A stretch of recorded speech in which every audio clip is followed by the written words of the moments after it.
Welcome back to Normalize PTSD. Today's the holiday edition. I always struggle with these because it's just going to be me talking, doing some chatting, and always get a little bit OCD on, I guess, articulating things well, doing things right, because I always do better in a group setting, like when I have someone to banter with. But today I just wanted to sit down and, express my gratitude to everyone that has helped with the show. The list is endless. There's so many people, friends, family, supporters, door marketing. You guys crush it.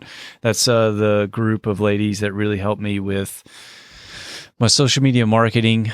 I apologize, Kate, for this one being later than I wanted to. What else? All the doctors that I've reached out to, which is funny. I've been talking to some of my friends lately because this December I like to reach out. I thought it'd be fun to reach out as many veterans as I had in my phone. So I just scroll through my phone until I hit one that I haven't talked to a while, reach out to them, chat. When I say veterans, it's usually just my old DOD buddies, which I have one here.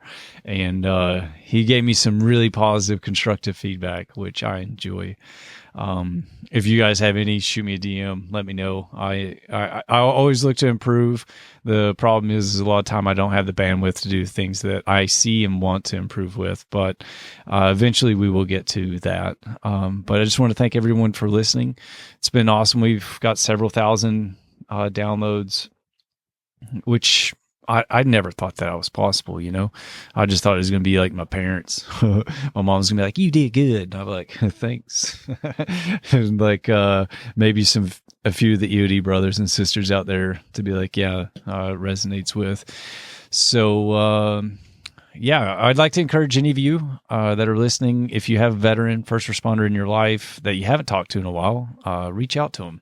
These holidays can be tough.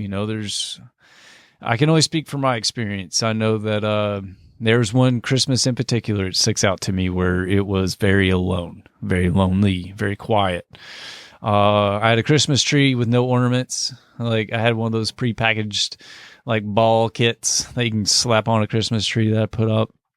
And there's one gift underneath my Christmas tree, and it was from my mother. I just remember that year was a rough one. And then it was about a week before Christmas hit.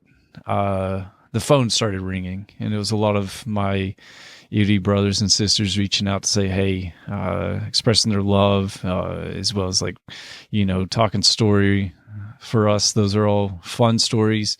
Not all fun stories, but it's fun to talk about the good days, the fun days, the exciting moments, So if you have a veteran, if you are a veteran, reach out to one of those that used to be one of your boys or girls, or, just have some fun, remind them that they're not alone. Remind yourself you're not alone. Cause if it wasn't for those guys in my ride or die that's out here in Hawaii, I would have been in a hot mess that year. That year was the year that I dressed up like Santa Claus. I was trying to be social. My buddy was like, hey, you want to be our Santa Claus? Yeah, I'm doing that again this year. It's just kind of stuck now, but you can't hate it. It's awesome. But let's see. I got a couple other things I wanted to hit on. Some of my favorite quotes. So I just wanted to go through like some of my favorite moments of this year, maybe even a little bit of last year, some of my favorite books, and go through some things that I thought were helpful for me, and hopefully it's helpful for you. Flip through. All right. So the first one, this is one from a friend. It was in a time where I was very, very low, and he said, become comfortable with uncomfortable. And at first I was like, that's so dumb. And then I was like, what does it even mean? What is it? I don't know what he meant by saying it. It's just like what it's meant since. And being comfortable with uncomfortable at the time, I was going through a transition in life where I was in a relationship to where I wasn't. And I was very uncomfortable in my own skin. it was bad, So then it was getting comfortable with that feeling of discomfort at that time. And then once I was able to get comfortable with that situation, then I started thinking about it in other aspects. I'm sure everybody listens to other podcasts. One of my favorites is Jocko, just because I enjoy the discipline, and I guess I see like the way he approaches it. It's like you're in control. And I like that opposed to just being a victim to happenstance, or to a situation, or to a mental health condition, or to depression, or, just, I don't want to be the victim. I want to be in control of my own destiny. So I really like that. So I started applying being comfortable with uncomfortable in challenging myself in life, so I started doing different things to challenge myself, whether it be jiu-jitsu, and then elevating that to competing in jiu-jitsu, or taking a job that was intimidating, because it's similar, but not the same as, what I'm used to, or, doing those things. And what I learned from doing that is my sensitivity for discomfort was less. And it wasn't just for that specific thing. It was like for everything, I used to struggle a lot with going to grocery stores, public areas, I've heard some people say it's just because you're well trained, and it's like, well, yeah, ish, but always thinking there's a threat when you're in an environment where there's not threat, it really bothered me to always be like on a heightened, like, I don't know, fight or flight, always being in fight or flight. So I don't know. I find that the more challenging things I did, the less challenging those things felt, as well as all those things that were like knick-knack things that used to bug me. Just, man, they don't even hit the radar anymore, which is really cool. It's been helpful for me. I encourage that for others. What does that mean for you? I don't know. I don't know what's challenging for you. You do. Try it. I don't know. If anything, it reminds me of, was it in vivo exposure? Yeah, it was like one of those practices that I did in one of the talk therapy classes. And yeah, I mean, they wanted us to do it for things that triggered us or trigger our PTSD. And instead of just applying it to that, I just decided to apply it to my whole life, physically challenging yourself, making your body better, mentally challenging yourself, whether it be like brain games. I do that with some apps, logic puzzles, stuff like that. Reading really, that helps keep things sharp. But yeah, don't just settle. Don't just exist, because then I find when I just kind of cruise too long, then I get more anxious because I'm not challenging myself. I feel like if there's no challenge in life, then I'll create a challenge, and that's just the way I've always been. Next one. Between stimulus and response, there is a space. In that space is our power to choose our response. In our response lies our growth and our freedom. Viktor Frankl.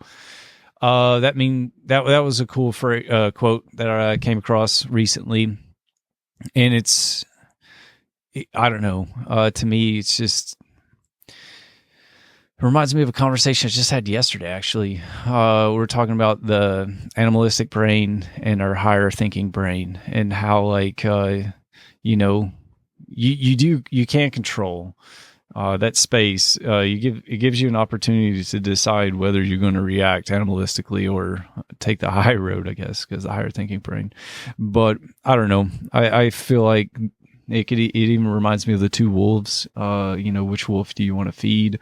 You're going to feed the one that is going to be in the direction of betterment, or you're going to feed the other one where, you sit around, lounge around, don't do much. So these are all like my struggles. My struggles are either I'm all in or I'm lazy, So when I'm lazy, I'm really anxious and I feel like I'm wasting my life. So I strive to feed the other wolf. So at least then I feel like I'm moving in a positive direction, in a better direction. So I like that. This is a religious one for the religious people. That I was raised religious, so it resonates with me a little bit. We also glory in our suffering because we know that suffering produces perseverance, character, and character, hope. So that for me is similar. I guess it's a theme. I wasn't planning to have a theme, but I'm seeing it here where struggle is good. It builds character. I don't know. I guess that's my holiday theme, struggle, where it should be hope, happiness, and fun, which there's a lot of that going on. The next one was going to be, until you make the unconscious conscious, it will direct your life and you will call it fate. Carl Jung. So this one actually was thrown in my face just the other day. Thanks, John. Love, hate you. So this one was, for me, I was talking about leaving the past in the past, and he was suggesting if you don't resolve the past, then you ain't leaving anything in the past. The past is affecting your present as well as your future, which that makes sense as well as I agree with it. I think my argument was more like, I don't dwell on the past. If it's resolved, it's gone. Like I want to take the life lessons from it, apply it to my life, move forward. Try not to keep learning the same lesson, as well as, man, I think looking back and dwelling on the past, for me, a lot of times I will play out different scenarios of how it could have changed or been different. And to me, it's almost like conspiracy theories for yourself, to where like it's never ending. It's a loop that doesn't stop, like all the hypotheticals. But really, ultimately, what you're doing is just, what I was doing is just wasting time, in my opinion. So I found it wasteful, and I don't like doing it. It was hard. It was definitely hard 4 years ago. Like that, I lived my whole life in the past, and that's all I would do is think of ways I could have improved things and done things better to create a better result. But that brings me to another quote that I had in therapy once. It was, I'll paraphrase a bit. You can't use your logic to solve their problems. And that was another one that never really made sense to me. It took me like forever to process that. But basically, it's, you can't use logic to fix emotional problems, because emotional decisions are not based off logic. They're not logical. So, I don't know how I got on that. That's a rant. But anyways, the last quote that really was fun was Hicks and Gracie's Breathe. Never lose sleep over barking dogs. They're barking dogs. That's what they do. I had a really subtle issue, and it was funny, but it was just basically people talking shit. But this quote jumped out when I was reading the book, and it's true. It's like, don't worry, like, who cares? That's what dogs do. Dogs bark. Let them bark. You just keep on doing your bad self and enjoy it. All right. So now we're going to jump into some of the things that I thought were helpful for me this year. I'll call it a social network. It's really just several friends that I communicate with, and what we do is just talk about mental health. And for me, it helps challenges my internal dialogue, because I feel like a lot of my ideas aren't like, they're not a full thought. They're not complete, so it gives me an opportunity to like really round those ideas out. And, by doing that, I feel like it helps define who I am as a person. It helps me become a better person for me, like better for me may not be better for others. Like what I value and what I think is important. Like I can't imagine that that's what everyone thinks is important, but it doesn't matter. It's what I want to do, and that's what I value. So that's what I want to strive to be better at.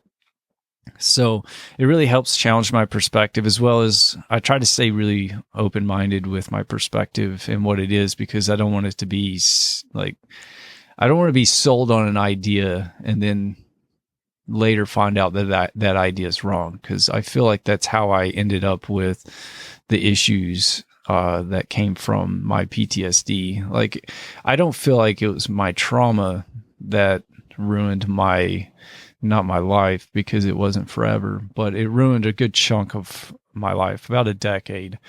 And it was because I just assumed that war and trauma caused people to be assholes.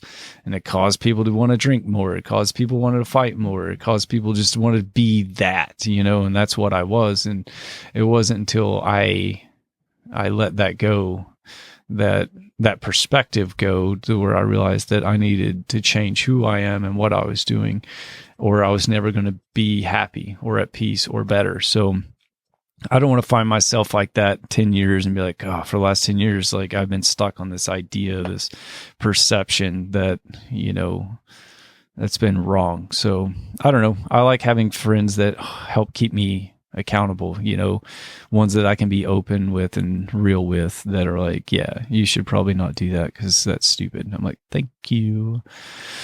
Another thing is educating myself on topics that I want to know more about. Currently reading, I've mentioned it in a couple episodes, of Big Ego, God Ego, whatever you want to call it. It's basically just, seeing things as they are. Like, bad things can happen, but not letting them emotionally impact you, because you're detached, you're removed from it, and, you just go about living life. I find that really cool. And trying to get better at it, get better at detachment too. As well as getting more informed on a topic really helps me become more confident on that topic and more comfortable discussing things. So that's something that I really have enjoyed doing and reading before episodes, reading a couple of books, which I'm currently reading Daniel Joseph's book. I did the audio version. It was really good. I think it's called Backpack. Was it Backpack to Rucksack? If you're, I don't know, interested in joining the military, or if you're looking to, I don't know, I felt like it was a really good book on being a better person and being a better leader. Like, that's what stood out to me a lot in that book. I'm actually going to have him on, hopefully, and we'll discuss it more in depth. But that was definitely one of my favorite reads of the year. Let's see. Already hit on challenging myself, as well as the big one again this year is being compassionate with myself. This year's been fun. It's been exciting, but it's also been very challenging in a lot of ways. I've been burning the candle at both ends. I feel like I've slacked a little bit on the podcast, which it's sad. Like, it's not to the quality that I want, but honestly, I don't think many things in my life are that, because of my desire to be a perfectionist. And I know that comes from a lot of different areas, but I also have to be like, you know what? I only have so much time. This is the time I have for this, and this is what I get, and I do see a future where this is more of my priority. But until then, I will do the best I can. So yeah, additionally, I've had a few high pressure situations the last year, as well as it looks like there's going to be a few in this next coming year, which is fine. But I did see where I slipped off the path a little bit and kind of rolled back into some old habits briefly. And I didn't enjoy that. And it really kind of like bothers me and annoys me. But at the same breath, it's like becoming a better person isn't like flipping a switch, it's not overnight. It's like, boom, I'm better. Yay, nailed it. I mean, I've heard people speak to like they can do that. Like, good for you. That's pretty awesome. Me, it's more like it's a disciplined path to betterment. Like, I'm moving in the direction of becoming better. And by doing that, there is going to be some struggles with slipping back into old habits. At least for me. So as long as I don't live there, dwell there, spend too much time there, then it's like, that's fine. Then I just dust it off, brush it off, get back after it. And mostly it was just dip back into the old drinking habit. But it wasn't like drunk habit. It was just, one or two drinks more than just one or two times a week. And I was like, I'm coping again. I'm like, interesting. And then just, for me, when I notice that maybe I'm slipping back into old habits or whatnot, I shut it down for like a solid month, and then after that, it's like, okay, everything's corrected, uprighted the old ship. But, yeah, I think that was about everything I was going to talk about today. There is some notes here. Just going to flip through it, make sure I hit everything. But yeah, it looks like that is what I got. I really appreciate everything from everyone. I appreciate the DMs. I appreciate those friends out there that hold me accountable. I actually got an EOD brother in the house, him and his daughter here all week. So it's going to be super exciting.